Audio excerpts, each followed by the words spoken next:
Hello everyone, कैसे हैं आप लोग। आज के इस सेशन में हम डिस्कस करेंगे कि यूपीएससी एग्जाम में फेल होने के 5 सबसे बड़े कारण क्या हैं। जो भी पॉइंट हम यहाँ पे डिस्कस करेंगे वो सभी पॉइंट यूपीएससी एग्जाम की तैयारी करने का 6 से 7 सालों का जो खुद का मेरा अनुभव है, जिसमें से कुछ समय दिल्ली में रह के कोचिंग की मदद से तैयारी की थी। आफ्टर डैट सेल्फ स्टडी के माध्यम से उस अनुभव के आधार पर डिस्कस करेंगे। ऐसे में यदि आप इस वीडियो के अंत तक बने रहेंगे तो आपको ये सीखने को मिलेगा कि आपको अपनी तैयारी के दौरान क्या करना है और आपको क्या करने से बचना चाहिए। तो आइए डिस्कस करते हैं। तो जो प्रथम कारण है इस एग्जाम में फेल होने का वो है मल्टीपल सोर्स का यूज़ करना। क्योंकि जब आप मल्टीपल सोर्स का यूज़ करते हैं तो आपका फोकस एक पॉइंट पे नहीं बन पाता है। ऐसे में जब आपका फोकस नहीं बन पाता है तो जो कॉन्सेप्ट बेस्ड पॉइंट होते हैं, जो फैक्ट बेस्ड पॉइंट होते हैं, उससे रिलेटेड जो आपको इन्फॉर्मेशन चाहिए, जो एक बेहतर अंडरस्टैंडिंग आपको चाहिए, वो आपके दिमाग में बैठ नहीं पाता है। आपका उस टॉपिक पे एक बेहतर पकड़ नहीं बन पाता है। चीज़ें आपको अच्छे से लिंक करनी नहीं आती, आप उसको कनेक्ट नहीं कर पाते हो क्योंकि आपका उस पर फोकस नहीं है। और जब फोकस नहीं है तो चीज़ें आपके दिमाग में अच्छे से बैठेगी नहीं। यानी अगर चीज़ें जो आप चीज़ें पढ़ रहे हो, कोई भी टॉपिक आप पढ़ रहे हो, अगर उस पर आपको एक बेहतर अंडरस्टैंडिंग बनानी है, एक बेहतर समझ बनानी है, तो उस पर आपका फोकस होना चाहिए। बार बार उसकी आपको रीडिंग करनी, आप बार बार आपको उसकी रीडिंग करनी चाहिए। और ये तभी संभव होगा जब आपका सोर्स क्या होगा, सिंगल सोर्स होगा। क्योंकि जब आप डिफरेंट कोचिंग के मटेरियल्स को आप यूज़ करते हो तो कभी आप उस मटेरियल्स को पढ़ रहे हो, कभी आप उस मटेरियल्स को पढ़ रहे हो, कभी आप उस मटेरियल्स को पढ़ रहे हो। आपको लगता है कि कोई ऐसा मटेरियल्स मिल जाए जिसको पढ़ करके आप इस एग्जाम क्लियर कर लो। जो आपके अंदर ये लालच होती है, ये जो आपकी लालच होती है, ये लालच आपके फोकस को बनने ही नहीं देता। इसलिए आप ये जो आपके अंदर जो लालच पनपती है, इस लालच को आप अपने अंदर से रिमूव करें और अपने आप को जो एक सिंगल सोर्स है, जैसे एनसीईआरटी, जो कुछ स्टैंडर्ड बुक्स हैं, इन पे आपको फोकस होना चाहिए। आप डिफरेंट कोचिंग की मटेरियल्स पे जो अपना समय इन्वेस्ट करते हैं, जो भटक रहे हैं उसके लिए कि किस कोचिंग का मटेरियल्स पढ़ें, इससे अच्छा जो सबसे अच्छा सोर्स है, जो सबसे बेहतर सोर्स है, वो है एनसीईआरटी की बुक है और कुछ स्टैंडर्ड बुक जो आपको पढ़ना पड़ता है।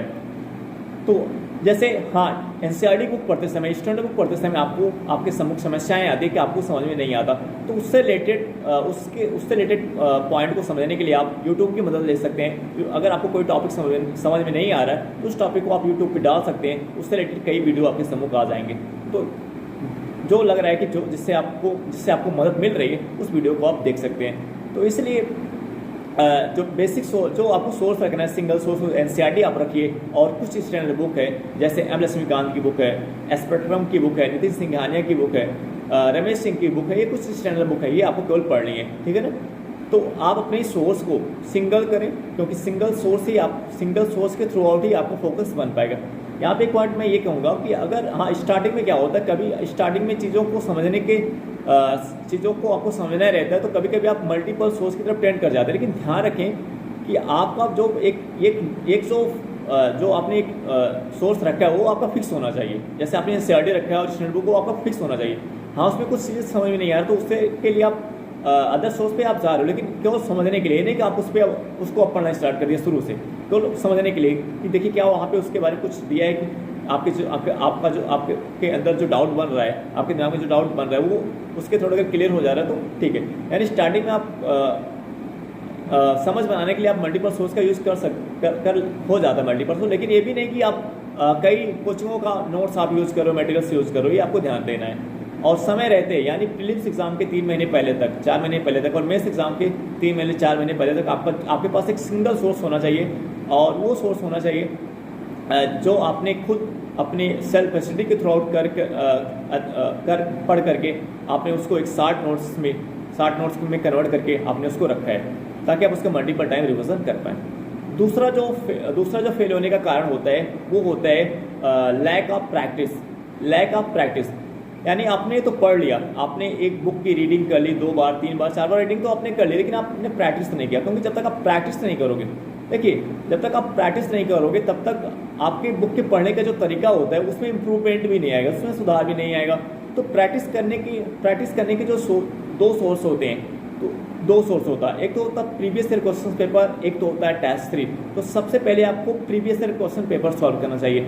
आप जो भी टॉपिक सेलेक्ट कर रहे हैं उसकी 2 से 3 रीडिंग कर रहे हैं, किसी भी टॉपिक को आपने सेलेक्ट किया उसकी 2 से 3 रीडिंग किया, अब आप आपको प्रैक्टिस के लिए क्या किधर मुड़ना है, प्रीवियस ईयर क्वेश्चन पेपर की तरफ।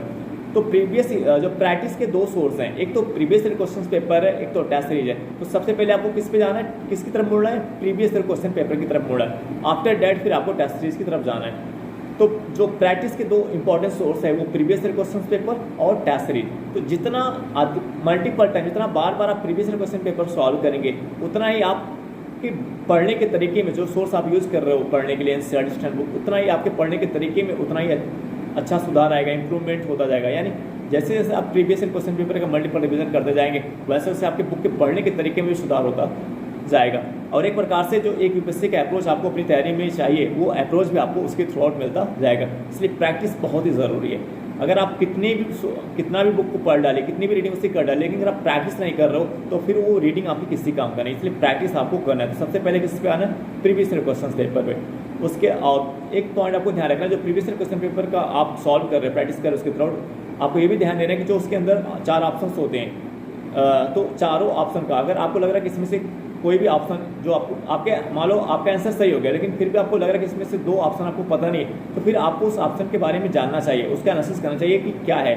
तो उस प्रश्न के अंदर जो 4 ऑप्शन होते हैं, अगर उसमें लग रहा है कि कोई भी ऑप्शन उसमें से आपको नहीं आ रहा है, कन्फ्यूजन है, तो उसको आपको क्लियर करने का प्रयास करना चाहिए। ठीक है। और टेस्ट सीरीज सॉल्व करते समय आपको ये ध्यान देना चाहिए कि टेस्ट सीरीज जो आप सॉल्व करते हैं उसका एनालिसिस ज़रूर करें, एनालाइज को ज़रूर करें। क्योंकि जब आप उसका एनालिसिस करोगे तो आप ये अपनी कमी को आइडेंटिफाई कर पाओगे, अपनी कमी को पहचान पाओगे। आप ये जान पाओगे कौन सा एरिया, किस एरिया पे आपकी पकड़ अच्छी है, और आप ये जान पाओगे किस एरिया पे आपकी पकड़ कमज़ोर है और उस एरिया पे आपको अधिक समय देने की ज़रूरत है। यानी कौन सा आपका वीक पॉइंट है, कौन सा आपका स्ट्रॉन्ग पॉइंट है।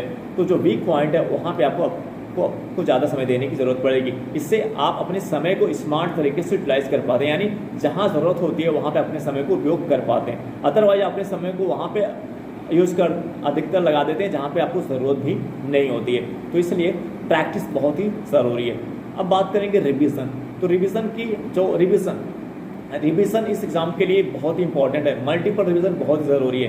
तो अगर आप जैसे बार बार फेल हो रहे हो तो उसमें एक फैक्टर ये भी होता है कि आप सही तरीके से हो सकता है कि रिवीजन नहीं कर पा रहे हो, और आप सही तरीके से रिवीजन तभी कर पाओगे जब आपके पास एक शॉर्ट नोट्स हो।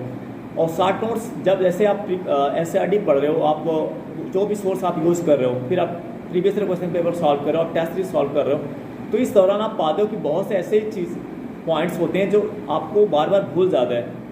और एक पता कहाँ से लगता है, जब आप previous year question paper solve करते हो, टेस्ट सीरीज सॉल्व करते हो। 2 सोर्स है जहाँ से आपको पता चलता है कि कौन सी चीज़ें ऐसी हैं जो बार बार आपसे मिस हो जाती है, बार बार आपसे भूल जाती है। तो उन पॉइंट्स के लिए जो चीज़ें आपसे बार बार मिस हो जाती है, जो आपसे बार बार भूल जाती है, उन पॉइंट्स के लिए आप अलग से आपको एक नोट्स बनाना चाहिए, एक शॉर्ट नोट्स उन पर बनाना चाहिए, ताकि आप अपने उसके लिए कुछ अलग एक्स्ट्रा समय निकाल सकें, आप उस पर अधिक समय दे सकें, ताकि जो चीज़ें आपसे बार बार भूल जाती है, जो बार बार आपसे मिस हो जाता है, वो आपको लंबे समय तक याद रहे।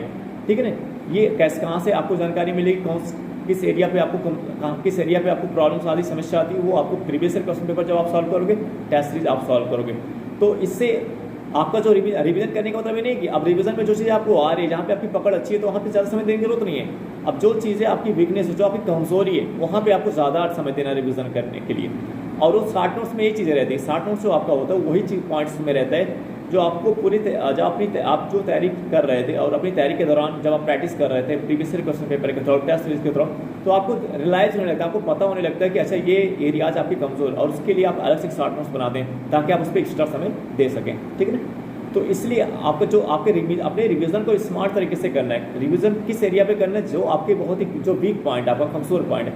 हाँ, लेकिन ये भी ध्यान रखना कि जो आपकी स्ट्रांग पॉइंट है नहीं कि आप उसको एकदम इग्नोर कर दो, आप उस पर भी समय दें, उस पर भी आपको समय देना है, लेकिन जहाँ वीकनेस ज़्यादा, जहाँ पे कमजोरी है, वहाँ पे आपको अधिक समय देना है। ठीक है।